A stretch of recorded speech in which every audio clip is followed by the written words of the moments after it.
Dans le cadre de la politique de développement des infrastructures au Sénégal, il a été attribué à Eiffage la concession autoroutière reliant Dakar à Diamniadio après un appel d'offres international et transparent.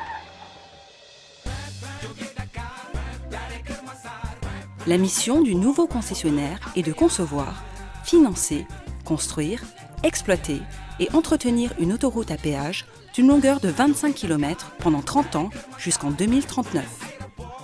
L'investissement total est de 148 milliards de francs CFA, soit 220 millions d'euros.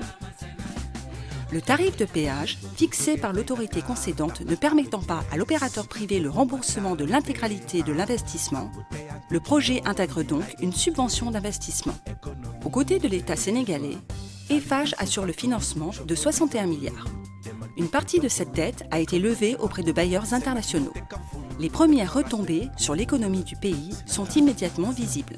La construction a justifié le recrutement de 800 personnes pendant 4 ans. La société d'exploitation créée par Eiffage a également nécessité l'embauche et la formation de plus de 200 personnes, avec un taux de parité de près de 30%. Ces salariés, recrutés en CDI dans les localités avoisinantes, ont été formés en France, cadres et agents de maîtrise, ou sur place par des experts venus pour l'occasion.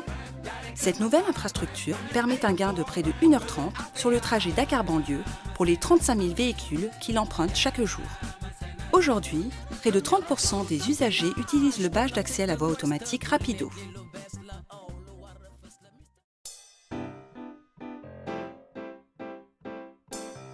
La construction est forfaitisée, tant du point de vue du prix que du délai, ce qui garantit l'état de tout surcoût ou retard de construction. Le concessionnaire supporte seul le risque trafic, le péage servant au remboursement de la dette et à la gestion de l'infrastructure. Le coût de la maintenance du réseau est nul pour l'État pendant la période de concession et le niveau de service aux usagers, tel que l'assistance ou le dépannage, est garanti. Le concessionnaire peut s'engager à intéresser financièrement l'autorité concédante aux bénéfices générés dans le cadre de sa mission.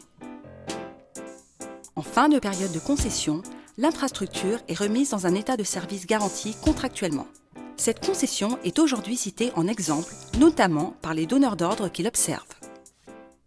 Ce partenariat entre tous les acteurs des secteurs publics et privés a permis le déroulement exemplaire d'un projet, générateur d'1 millier d'emplois et qui a atteint tous ses objectifs, notamment en termes de respect du planning et de retombées sociales, conformément aux valeurs traditionnelles du groupe Eiffage.